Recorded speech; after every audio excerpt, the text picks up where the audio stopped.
எடுத்தோன்னு என்ன சொன்னாரு, கஜானா காலின்ட்டாரு. அதனால என்ன நிலைமையில இனிமே போதான் தெரியும். ஆனா அதே நேரத்தில் என்ன சொன்னாரு, நான் ஏமாத்த மாட்டேன். ராகுல் காந்தி மேடையில இருந்தோம், அப்புறம் டிஎம்கேல இருந்த அலையன்ஸ் தான் இங்க ஆட்டோமேட்டிக்கா வந்திருக்கு. அது ஸ்டாலினே அனுப்பிச்சு வச்ச மாதிரி இருக்குது. தமிழ்நாடுக்கு என்ன தேவையோ அதை நான் செய்வேன், யாரை போய் வேணுமோ நான் பார்ப்பேன். அப்ப அது உள்ள அர்த்தம் என்ன, சும்மாவாவது நான் சென்டரோட சண்டை போட்டு இருக்க மாட்டேன். பிரதமர் மோடியோட ஒரு புது இது அவரோட நான் கோஆபரேட், அதாவது அது மாதிரி சொல்லாம சொல்லியிருக்காரு. அது இப்ப பாருங்க, இப்ப இருக்கிற நிலைமையில பார்த்தா திமுகவும் அதிமுக தலை தூக்க முடியாது. யாராவது ஒரு இடஒரு பண்ணானா அது அவங்களுக்கு பவுன்ஸ் பேக் ஆகும். ஸ்டாலினுக்கு கோபம் என்னன்னா, காங்கிரஸ் கேட்காம முன்னாடி போயிட்டாங்க. இல்ல இவங்களை கேட்டவங்க இவங்க போட விட்டுருப்பாங்களா, இல்ல அது வேற விஷயம், முன்னே தாராரு. பட் இந்த கான்ட்ரடிக்ஷன் எங்கேயாவது ஒரு சந்தேகம் என்ன வருதுன்னா, கையில ரிமோட் வச்சுட்டு இருக்காரா ஸ்டாலின், அதனால இவர் பயப்படுறாரு. இப்போ இது வந்த பிறகு இப்ப நம்ம மேல ஏன்னா பல புகார்கள் வருங்க. புகார்கள் வந்து குவிய போறது விஜய் ஆபீஸ்ல. என்ன கேட்டீங்கன்னா போ விஜய்க்கும் மோடிக்கும் கிளிக் ஆயிடுங்க. உங்கள் ஆரோக்கியத்தின் ஊற்று நண்பன் ஹெல்தி ஸ்வீட் ஃப்ளோர், உடனே ஆர்டர் செய்யுங்கள். 4ஆம் தூண் நேயர்கள் அனைவருக்கும் வணக்கம். இன்று நம் நிகழ்ச்சியின் சிறப்பு விருந்தினர் மூத்த பத்திரிகையாளர் சேகர் ஐயர் அவர்கள் இணைந்துள்ளார். வணக்கம் சார். வணக்கம் லலிதா. வணக்கம். ஒரு வழியா 4 நாள் பல போராட்டங்கள், பல சிக்கல்களை தாண்டி இன்னைக்கு சிஎம் விஜய் அவர்களா முதல்வரா பதவியேற்றிருக்காரு தாவேகா தலைவர் விஜய் அவர்கள். இதை எப்படி பாக்குறீங்க? அந்த சீட்ல உட்காரும் போதே பாத்தீங்கன்னா ஒரு தயக்கத்தோட ஒரு ஏதோ யோசிச்சுட்டே போய் உட்காந்துருக்காரு. அந்த நினைவுகள்லாம் நம்ம எப்படி பார்க்கலாம் சார், அந்த மாதிரியான செயல்பாடு? இல்லைங்க, இது ஒரு பெரிய மாற்றம். என்ன கேட்டீங்கன்னா, புரட்சி தலைவர் எம்ஜிஆர் பாங்க. ஆனா ஒரு புரட்சியை நம்ம பாக்குறது, ஏன்னா அந்த பீரியட் நான் பார்த்திருக்கேன், ஒரு ரிப்போர்ட்டரா இருந்திருக்கேன். எம்ஜிஆர் கட்சி உடைச்சு 72 பிறகு 77 பிறகு அவர் ஒரு தேர்தலா அவர் ஜெயிச்சது. அவர் இருக்கிறவர்கள் அவர் யாருமே அவர் தோக்கடிக்க முடியல. அந்த இதை நம்ம பார்த்துருக்கோம். அந்த மாதிரி ஒரு மக்கள் விரும்பி, ஏன்னா மக்கள் பாருங்க, அவங்க அரசியல் அவங்களோட ஈடுபாடு என்ன, 5 காலத்துக்கு ஒரு தடவை தேர்தல் வருவதுதான் அவங்களோட ஈடுபாடு. ஓட்டு போட்ட பிறகு அவங்க ரொம்ப ஹெல்ப்லெஸ்ஸா இருப்பாங்க, ஒன்றும் பண்ண முடியாது. திருப்பி 5 ஆண்டு காலம் வரும், திருப்பி அது எப்படி போகுதோ, யார் வர்றாங்களோ அப்படி இருந்தது. ஆனால் முதல் முறையாக விஜய் 2 ஆண்டுகளுக்கு முன்பாக அவர் பப்ளிக் லைஃப்ல, அதாவது பொலிட்டிக்கல் லைஃப் சாப்டர் ஆரம்பிச்சதுலேருந்து பாருங்க ஒரு தனி உற்சாகம். அதில் பல பேர் விமர்சாங்க, இவர் எப்படி பண்ணுவார், என்ன பண்ண. அவரே சொன்னார், எல்லாரும் கேட்குறாங்க நான் எப்படி வருவேன், இந்த இதெல்லாம் கூட்டம்லாம் ஓட்டா மாறுவாங்க சொல்றாங்க, அவரே சொன்னார். ஆனால் உண்மை என்னன்னா அது மாறிப்போச்சு. நிஜமாவே என்னெல்லாம் நமக்கு சந்தேகம் இருந்ததோ, எனக்கும் சந்தேகம் இருந்தது. ஏன்னா மற்ற கட்சிகள்லாம் ஒரு எஸ்டாப்ளிஷ்டு இது, ஒரு லீடர்ஷிப் இருக்குது, நெட்வொர்க் இருக்குது, ஒரு அறக்கட்டளை இருக்குது, பூத் வரல இருக்குது. ஆனால் மக்கள் விரும்பினது இருக்கு பார்த்தீங்களா, அவங்க பார்த்துட்டாங்க. டிஎம்கே பார்த்தாங்க, ஏடிஎம்கே பார்த்தாங்க, இவ்வளோ எல்லாம் பார்த்துட்டு அவங்களுக்கு தோணுது இவருக்கு ஏன் சான்ஸ் கொடுக்கூடாது. ஏன்னா அவர் சான்ஸ் தான் கேட்டார். அவர் எனக்கு ஒரு வாய்ப்பு கொடுங்க, இவங்களெல்லாம் நம்பி இவ்வளோ ஏமாத்தி போயிட்டீங்களே, தேர்தல் நேரத்தில் உங்களுக்கு பணத்தை கொடுத்துட்டு உங்க ஓட்டை வாங்கிட்டு அப்புறம் என்ன பண்ணாங்க. இந்த இது இருக்கு பாருங்க, இது வந்து பாத்தீங்கன்னா இது ஒரு தனி, இந்த தேர்தலோட தனி சிறப்பு அதுதான். ஆனா அவருக்கு சில அட்வான்டேஜ் இருந்தது, இது வேற யாராவது இந்த மாதிரி ஆரம்பிச்சு முடியுமா? அரவிந்த் கெஜ்ரிவால் கூட நீங்க இது பண்ண முடியாது, கம்பேர் பண்ண முடியாது. அரவிந்த் கெஜ்ரிவாலுக்கு சினிமா பவர் கிடையாது, இவருக்கு சினிமா பவர் இருந்தது. இவருக்குன்னு ஒரு ஃபேன் அசோசியேஷன், அந்த ஃபேன் அசோசியேஷன் கன்வெர்ட் ஆச்சு கட்சியா. இவருக்கு சில பிளஸ் இருந்தது, எது வேற யாருக்கும் இல்லை. அதே நேரத்தில் எந்த விதமான அவர் வந்து ஒரு ஐடியாலஜியில் மாட்டிக்கல. இங்க பெரும்பாலும் என்னன்னா, நாங்க கொள்கை அரசியல் பண்றோம், இந்த கொள்கை சரியில்லை, இது இப்படி அது இப்படின்னு எல்லாரும் பேரும் எடுத்துப்பாங்க. பெரியார் பேரு, அறிஞர் அண்ணா பேரு, எம்ஜிஆர் எல்லாம் தேர்தல் நேரத்தில் அவங்க கொள்கைகளை பத்தி பேசுவாங்களே, செயல்முறையில இருந்ததே இல்லை. அதே ஊழல், அதே குடும்ப ஆட்சி, அதே இது. ஆனா இந்த 5 ஆண்டு காலம் தமிழ்நாடோட நிலைமை அப்படி ஆயிடுதுங்க. அது ஒரு இது, அதாவது நிலைமை மோசமாயிட்டே போறது. ஒரு எந்தெந்த இஷ்யூ எல்லாம் இந்த எலெக்ஷன்ல ஒரு பெரிய மேட்டரா இருந்ததோ அதுக்கெல்லாம் ஒரு பதில் சொல்ற மாதிரி விஜய் வந்தாரு. அதனால்தான் பாருங்க, இன்னைக்கு பதவி எடுத்த பிறகு அவர் பேசின இது இருக்கு பாருங்க, அது ரொம்ப முக்கியம். ஏன்னா அது பாருங்க, அதுல ரொம்ப என்ன எப்படி வர்றாரு அவரு. ஒண்ணு நம்ம நான் பார்த்து என்னன்னா, அவர்கிட்ட ஹியூமிலிட்டி பார்த்தீங்க. இந்த மாதிரி பிரம்மாண்ட கூட்டம் இருக்குன்னு அந்த அகம்பாவம் தெரியல எனக்கு. நம்பர் 1. நம்பர் 2, பிராங்கா இருக்காரு, உண்மையை சொல்றாரு. எடுத்தோடனே என்ன சொன்னாரு, கஜானா காலின்ட்டாரு, எல்லாம் தொடச்சு போட்டு போயிட்டாங்கட்டாரு. அதனால என்ன நிலைமையில இனிமே போதான் தெரியும், நிதி நிலைமை என்ன இருக்குது, என்ன பண்ணணும், அது ஒண்ணுங்க பெரிய விஷயம். ஆனா அதே நேரத்தில் என்ன சொன்னாரு, நான் ஏமாத்த மாட்டேன், கொடுத்த வாக்குறுதிகளை எல்லாத்தையும் நான் ஏன்னா தேர்தல் முடிவு பத்தி தனக்கு தானே சொல்லிக்கிறாரு, எல்லாருக்கும் சொல்றாரு வாக்குறுதிகள் இருக்கிறது, அதுக்கு அஷூரன்ஸ் கொடுக்கிறாரு. அப்புறம் எடுத்துட்ட முதல் முடிவுகள்லாம் பாருங்க, மகளிர்களுக்கா தனி பாதுகாப்பு படை, இந்த ட்ரக் கண்ட்ரோல் பண்றதுக்கு ஒரு தனிப்படை, இதெல்லாம் பார்த்தா என்ன தெரியுது, மக்களை எது ரொம்ப அவதிப்படுத்தியிருக்கோ அதெல்லாம் உடனே அவர் எடுக்கிறாரு, ஒரு கமிட்மெண்ட் காமிக்கிறார். 3வது விஷயங்க ரொம்ப முக்கியம், ராகுல் காந்தி மேடையில் இருந்தும் அப்புறம் டிஎம்கேல இருந்த அலையன்ஸ் தான் இங்கே ஆட்டோமேட்டிக்காக வந்திருக்கு. அது ஸ்டாலினே அனுப்பிச்சு வச்ச மாதிரி இருக்குது, எங்கேயோ ஸ்டாலின்ட்ட ரிமோட் இருக்கிற மாதிரி இருக்குது. அப்படி இருந்து என்ன சொன்னாரு, தமிழ்நாடுக்கு என்ன தேவையோ அதை நான் செய்வேன், யாரை போய் வேணுமோ நான் பார்ப்பேன்.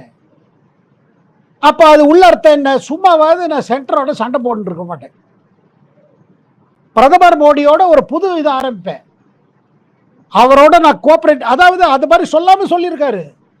ஏன்னா அவர் சொன்னாரு, டைரக்டா சொல்லணும், மூஞ்சியை மறைச்சிட்டு போக மாட்டேன், ஆனா தமிழ்நாடுக்கு என்னென்ன கிடைக்கணுமோ, நியாயமா அதுக்கு என்னென்ன உதவி கிடைக்கணுமோ, தமிழ்நாடுக்கு வளர்ச்சிக்காக, தமிழ்நாடோட திட்டத்துகளுக்காக யாரை வேணாலும் போய் பார்ப்பேன். அதாவது என்ன, அது மெசேஜ் அலைஸ்க்கு.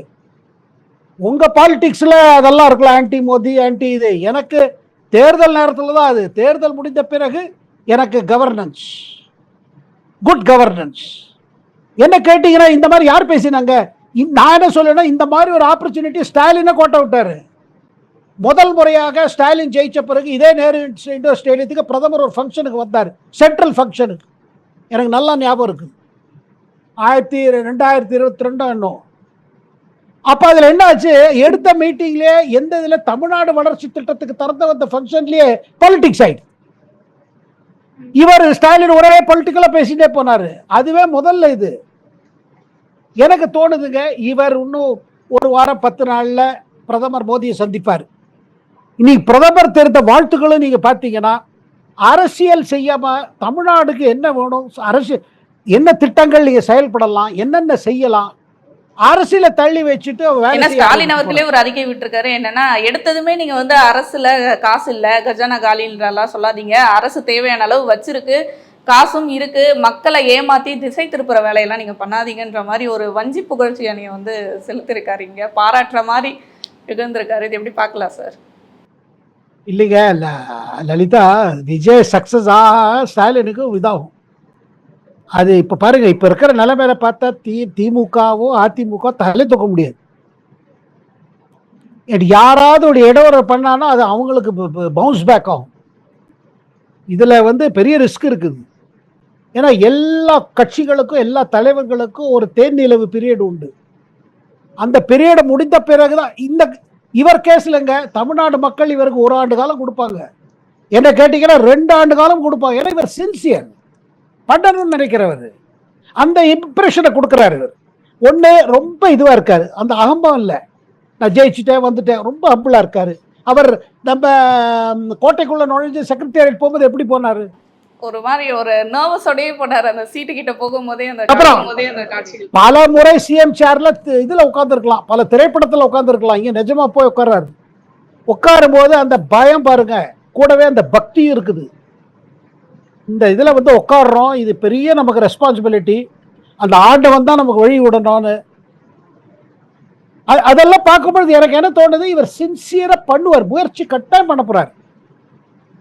இதுல இவர் வந்து பண்ண மாட்டாரு, இதுல வந்து ஏமாத்தணும்னு இல்லை அவருக்கு. அப்புறம் அதுவும் சொல்றாரு பாருங்களேன், எனக்கு பணம் நிறைய ஆண்டவன் கொடுத்துருக்கான், எனக்கு இதுல இருந்து ஒன்றும் தேவையில்லை, அரசு பணம், இதெல்லாம் ரொம்ப இம்பார்ட்டன்ட் லலிதா, இதெல்லாம் ரொம்ப இம்பார்ட்டன்ட், மக்கள் பார்த்துட்டு இருக்காங்க. ஏன்னா தமிழ்நாடோட கதை என்னங்க, தமிழ்நாடு இளைஞரோட கதை என்ன, எதை எடுத்தாலும் ஊழல், ஒண்ணுமே சரியில்லை, ஃபால்ஸ் ப்ராமிசஸ், நீட்டை மாத்திருவோம், அதை மாத்திரும், இதை மாத்திரும், இதே அதனால அந்த மாதிரி சொன்னதுனால செய்ய முடியாதனால சென்டரோட சண்டை, அப்புறம் மோடியோட போலி சண்டை, சென்டரோட ஒரு போலி சண்டை, இந்த இதெல்லாம் மக்கள் பார்த்துட்டா இதுல அவங்களுக்கு என்ன கிடைச்சது, எல்லா மாநிலங்களும் முன்னேறதுங்க, சென்டர்ல எத்தனையோ ஸ்கீம்ஸ் இருக்குது. நீங்க பாருங்க, அரசியல உங்களுக்கு பாஜகவோட தனி இது இருக்கலாம், ஆனா மோடி அரசுல பல திட்டங்கள் வரலன்னு சொல்ல முடியுமா? எத்தனையோ மாநிலங்கள் முன்னேறது, தெலுங்கானா காங்கிரஸ் தான் முன்னேறது, கேரளால பினராயி விஜயன் நன்மை பண்ணாரு 10 வருடம்.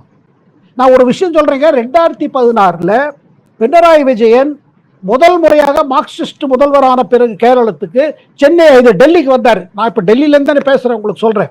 டெல்லிக்கு வந்த பொழுது பிரதமர் மோடி சந்திச்சாரு. அவங்க மீட்டிங்ல பிரதமர் மோடி பினராயி விஜயனுக்கு என்ன ஆச்சு? பிரதமர் மோடி என்ன சொல்றாரு, இங்க பாருங்க, இதாங்க பாஜக, நீங்க இடதுசாரி கட்சிகள், நம்மளோட கொள்கை அது, but that is our politics.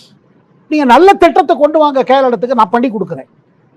ஏன்னா கேரளத்தோட வளர்ச்சி இந்தியாவோட வளர்ச்சி, இதுல அரசியல் வேண்டாம். அதுல பினராயி கொஞ்சம் புத்திசாலி, அதை பண்ணாரு. வெளியில நீங்க திட்டிட்டே போங்க, பிஜேபி திட்டிட்டு போங்க, மோடி திட்டிட்டு போங்க, அது இது இந்துத்துவா சொல்லுங்க.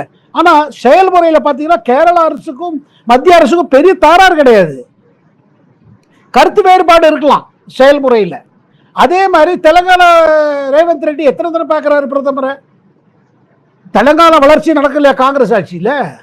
மோடி ராகுல் காந்தி பிடிக்காதுன்னு போகாம இல்ல, இன்னைக்கு ராகுல் காந்தி மேடையில வச்சுதான் சொன்னாரு. அத அந்த மெசேஜ் ராகுல் காந்திக்கும் இந்த இடதுசாரி கட்சிகளுக்கும் தான் மெசேஜ்.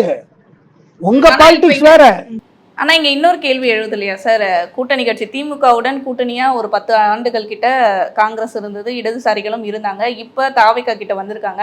அவங்க உறவுன்றது எந்த அளவுக்கு இனிமேல் இருக்க போகுது? உறவுன்றது பலம் பெறுமா இல்ல பலவீனம் அடையுமான்ற ஒரு கேள்வி இருக்கு ராகுல் காந்தி அவர்களுக்கும் விஜய் அவர்களுக்கும் இடையான. ராகுல் காந்தி அவர்களுக்கும் விஜய் இல்ல அங்கதான் ஒரு கான்ட்ரடிக்ஷன் வருது லலிதா. என்னன்னா இவங்க இப்ப இந்த இடதுசாரி கட்சிகள் விசிகே அவங்க என்ன சொல்றாங்க, நாங்க அப்புறம் ஐயூஎம்எல் நாங்க இந்த அலையன்ஸ்ல இருக்கோம், டிஎம்கே அலையன்ஸ்ல இருந்துட்டே சப்போர்ட் கொடுக்குறோம்.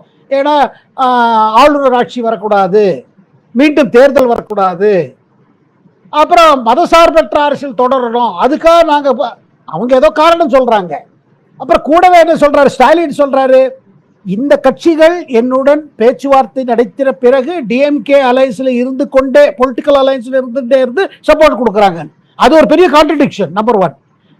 ஸ்டாலினுக்கு கோபம் என்னன்னா காங்கிரஸ் கேட்காம முன்னாடி போயிட்டாங்க. இல்ல இவங்களை கேட்டாம இவங்க போட விட்டுருப்பாங்களா, இல்ல அது வேற விஷயம், முன்னே தாராரு. பட் இந்த கான்ட்ரடிக்ஷன் எங்கேயாவது ஒரு சந்தேகம் என்ன வருதுன்னா, கையில ரிமோட் வச்சுட்டு இருக்காரா ஸ்டாலின்? பட் நான் கேள்விப்படுறது என்னங்க பாருங்க, திமுக இன்னைக்கு பயப்படுறது எதை பத்தி சொல்லுங்க? திமுக இருக்கிற பெருந்தலைவரை விட 2வது தலைவர் எல்லாம் பயப்படுறது என்ன? விஜய்க்கு அவங்களுக்கு பர்சனல் இஷ்யூஸ் இருக்கு. இவர் நம்ம ஊழல் மேல இன்கொயரி ஆரம்பிச்சோம், நம்ம என்ன ஆயிடுவோம், நம்ம பினிஷ் ஆயிடுவோம். அதை இடதுசாரி கட்சிகளுக்கு என்ன பர்சனல் இஷ்யூனா அவங்க தனிப்பட்ட ஏதாவது ஒரு இல்ல, அது பர்சனல் இஷ்யூ திரையுலகத்துல இருந்து ஆரம்பிச்ச விஷயங்கள் இல்ல. திரையுலகம் 2 பேர் இருக்காங்க. அதுக்கப்புறம் இவர் உங்களுக்கு உதயநிதி ஸ்டாலின் பாத்தீங்கன்னா அவர் அவரோட கம்பெனியே இருக்குது, ரெட் ஜெயின்ஸ், அவங்களும் டிஸ்ட்ரிபியூஷன்ல இருக்காங்க. அது நான் கேள்விப்பட்டது என்னன்னா சம் பிசினஸ் இஷ்யூஸ் இருக்குது. அதுல இருந்தானே விஜய் நினைக்கிறாரு இது என்னது இவ்வளவு ஒரு குடும்பம் இவ்வளவு கண்ட்ரோல் பண்றது. அது எல்லாருக்கும் தெரியுங்க, தமிழ்நாட்டில் எந்த திரைப்படம் எடுத்தாலும் அதை வேற நீங்க விநியோகமே பண்ண முடியாது வித்தவுட் தேர் கோஆபரேஷன், வித்தவுட் தேர் அப்ரூவல். இது தெரியும் எல்லாருக்கும். அதை சேலஞ்ச் பண்ணி தானே விஜய் வந்தாரு. இது என்னது, வாட் இஸ் கோயிங் ஆன்? அதனால இவர் பயப்படுறாரு. இப்போ இது வந்த பிறகு இப்ப நம்ம மேல ஏன்னா பல புகார்கள் வருங்க, புகார்கள் குவிய போறது விஜய் ஆபீஸ்ல. எத்தனை நடந்திருக்கு விஷயங்கள் 2021ல இருந்து. அது அவங்களுக்கு பயம் இருக்குது. அப்படி ஏதாவது பயம் வந்ததுன்னா நம்ம லீகலா மாட்டிக்க ஆரம்பிப்போம். இதுவரை மாட்டாத விஷயங்கள்லாம் மாட்டோம். அது இவங்களுக்கு உள்ள, அதை உடனே விஜய் ஆரம்பிப்பாரு எனக்கு தெரியாது. ஆனா கட்டாயமாக பெரிய புகார்கள் வந்ததுன்னா அவர் மௌனமும் இருக்க முடியாது. அப்ப அந்த மாதிரி மேட்டர்லாம் வரும்போது பாத்தீங்கன்னா கிளாஷ் வரும். அப்ப இந்த அலையன்ஸ் பார்ட்னர்ஸ், இது பாருங்க ஒரு விசித்திர எலெக்ஷன். விஜய்க்கு ஒரு பக்கம் இவ்வளவு ஓட்டு வருது, சீட்டு வருது. இன்னொரு பக்கம் நேற்று வரை டிஎம்கேயோட அலைஸா இருந்தவங்க இன்னைக்கு அலைஸ் ஆஃப் டிவிகே. இது ஒரு கான்ட்ரடிக்ஷன் தான். ஆனா இதுல ஒரு பெரிய இது என்ன கேட்டீங்கன்னா, இந்த சப்போர்ட் பண்றவங்க யாருக்கும் தைரியம் இருக்கா சப்போர்ட் வித்ட்ரா பண்றது? வித்ட்ரா பண்ணாங்கன்னா வெளியில மக்கள் சப்போர்ட் இருக்கு அவருக்கு, விஜய்க்கு. இந்த மாதிரி நிலைமை எந்த மாநிலத்தில் வந்தது கிடையாது. உள்ள கொடுக்க வேண்டாம் சப்போர்ட், வெளியில நம்ம கொடுக்கலன்னா நமக்கு டேஞ்சர். இப்ப விஜய் இதை நடத்த முடியல வச்சுக்க, ஒரு 6 மாசம் ஒரு வருட கால பிறகு என்னால் ஓட்ட முடியல, எனக்கு அதிகமாக கொடுங்கன்னா அள்ளிட்டு வரும். 234 எடுத்துட்டு போயிடுவாரு. அப்ப திமுக அதிமுக ஒன்றும் இல்லாம போயிடுமா? இல்ல அது அது போயிடும். காரணம் என்னன்னா, நீங்க மக்கள் தீர்ப்பை எதிர்த்து மக்கள் தீர்ப்புக்கு சபட்டாஜ் பண்ற மாதிரி இருக்கும். அதே நேரத்தில் விஜய்க்கும் தெரியும் இன்னிலேருந்து மீட்டர் டவுனு. நம்ம நல்லது செஞ்சுட்டே போனா, நல்லா பண்ணிட்டே போனா, அதை மக்கள் நம்மளை முழுமையாக நம்பினா மக்கள் திருப்பி நமக்கு வருவாங்க. என்ன கேட்டீங்கன்னா போ விஜய்க்கும் மோடிக்கும் கிளிக் ஆயிடுங்க. ஸோ எனக்கு தோணுது, இவர் பிரதமர் சந்திக்கும் பொழுது இவர் நல்ல திட்டங்கள் எல்லாம் எடுத்து சொன்னா பிரதமர் மோடி அதை கேட்பார். ஏன்னா பிரதமர் மோடி அந்த மேண்டேட்டை ரெஸ்பெக்ட் பண்ணுவாரு. ஏன்னா அரசியல் நீங்க சொல்லிட்ட போல பிஜேபி தமிழ்நாட்டுக்கு எதிர்த்து இருக்கு, தமிழ்நாட்டுக்கு இது அதெல்லாம் பாருங்க, அது பொலிட்டிக்கல் இதுக்கு தான் அது. ஸோ ஒரு புது சாப்டர் திறக்கலாம், எங்க தமிழ்நாடுக்கு மீண்டும் வளர்ச்சி பாதையில நம்ம போக முடியும். ஆனா இங்க இன்னொரு முக்கிய ஒரு விஷயமா நோக்கப்படுது என்னன்னா, ஒரு பக்கம் முதல்வரா பதவி ஏற்கிறது சந்தோஷமா இருந்தாலும், அதே தொண்டர்களுக்கு த்ரிஷா அவர்கள் வருகை என்பது வந்து ஒரு ஒரு சங்கட்டமான ஒரு சூழ்நிலை ஏற்பட்டிருக்குன்னு சொல்லலாம் சார். ஏன் இவங்க வராங்க, அவங்க ஒய்ஃப் வரல, பசங்க கூட வரலையே அப்படின்ற ஒரு கேள்வியும் எழுந்திருக்கே தொண்டர்கள் மத்தியில. இதெல்லாமே அரசியலாக்கப்பட்டது. ஏன்னா இதை கொண்டு வந்தாலும் இவருக்கோட விமன் சப்போர்ட் குறைஞ்சிரும், இவர் வீட்டிலேயே சரியா கவனிக்கிறது இல்லை, என்ன நாட்டுக்கு பண்ணுவாரு அப்படின்னு அதெல்லாம் நடந்தது. அதனால அது விஷயங்க. அப்புறங்க த்ரீஷா இன்னைக்கு வந்தது, அதுல பங்கு எடுத்தது, அதெல்லாம் பாருங்க, இது அவங்க நல்ல ஃப்ரெண்டு, அவங்க என்ன பர்சனலா நமக்கு தெரியாது. பட் அதே நேரத்தில் இதுவரையில் அவங்க அரசியலா ஒன்றும் செய்யல. ஏன்னா பாருங்க, அவங்க தே நோ தேர் ரெஸ்பான்சிபிலிட்டிஸ். பாருங்க த்ரிஷா அவ்வளோ ஃபூலிஷ் இல்லை. பாருங்க, ஒரு நண்பர், ஒரு நல்ல ஃப்ரெண்டு நல்ல சக்சஸ் ஆயிருக்குன்னா எல்லாரும் தான் சந்தோஷப்படுவாங்க. இதுல என்ன இருக்குது? கண்டிப்பாக சார், தொடர்ந்து பேசுவோம் சார் பல நிகழ்வுகளை பற்றி. நன்றி சார்.